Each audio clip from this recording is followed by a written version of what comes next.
Saudara, pilot Susi Air Philip Mark Mertens bebas dari penyanderaan kelompok kriminal bersenjata Papua. Proses pembebasan yang berlangsung selama 19 bulan tak lepas dari peran tim negosiator yang berkomunikasi dengan KKB Papua.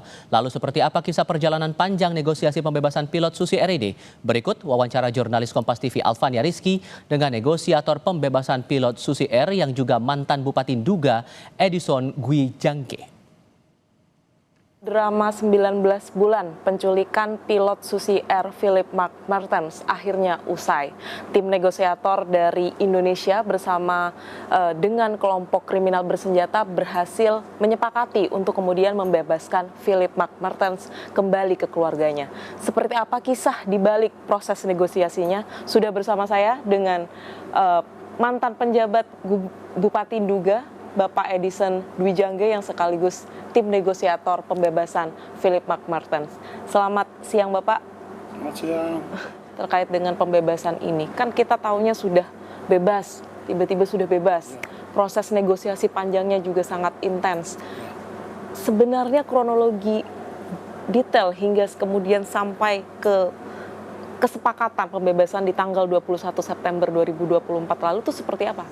Juga hari ini saya lihat ada sehubungan dengan penahanan pilot ini, ada keadaan sedikit terancam. Masyarakat ini bingung nih, ini trauma, bahwa kalau akan terjadi. Pemerintah merasa tidak sabar, karena penahanan pilot ini waktunya berjalan, rasa lama. Sementara harapan dari negara, Selandia Baru, sebagai yang punya warga dari ini, mengharapkan pilot ini segera dibebaskan. Melihat fenomena ini, masyarakat juga takut. Oleh sebab itu, saya diskusi dengan teman ini, bagaimana apa yang bisa kita lakukan? Kalau seandainya kita tidak ambil langkah konkret, bisa saja masyarakat kita ini banyak yang bisa korban.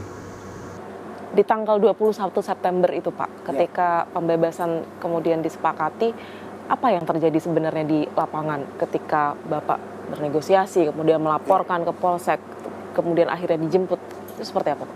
Bagaimana pilot ini masih sehat, masih hidup atau tidak? Karena 6 bulan orang tidak dengar, tidak lihat, tidak kabar. Progresnya masih ada atau tidak?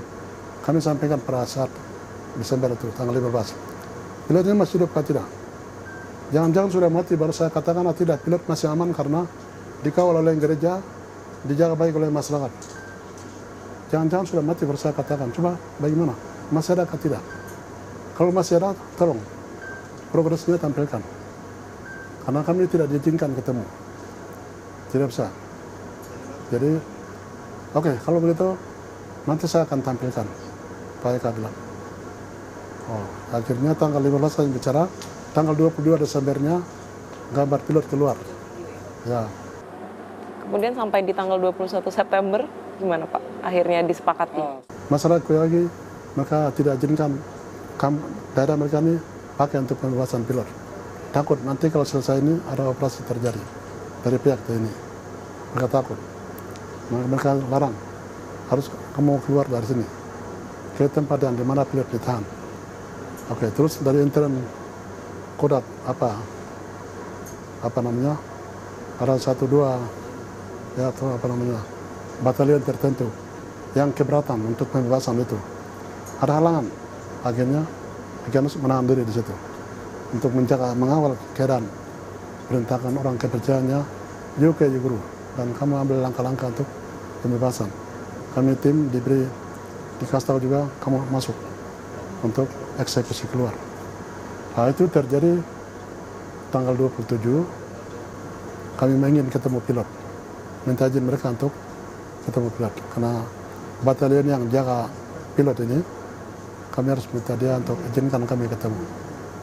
Termasuk dia harus minta izin ke Pak Eka. Akhirnya tanggal 17 kami diizinkan waktu untuk ketemu dia, pilotnya.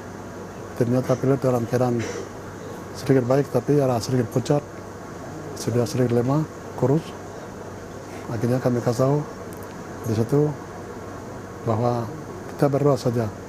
Mudah-mudahan waktu Tuhan tidak terlalu lama untuk Anda bisa kembali bergabung ke keluarga. Saudara Kompas TV, bahwa kemudian pembebasan pilot Susi Air Philip McMaster ini bisa menjadi salah satu momen bela kemanusiaan yang akhirnya terwujud atau disepakati. Tapi kemudian dampak jangka panjang yang juga harus diperhatikan oleh pemerintah adalah pembangunan sumber daya manusia dan juga pembangunan infrastruktur di kawasan Papua. Alfania Rizky, Febri James, Roy Ilman, Kompas TV, Jakarta.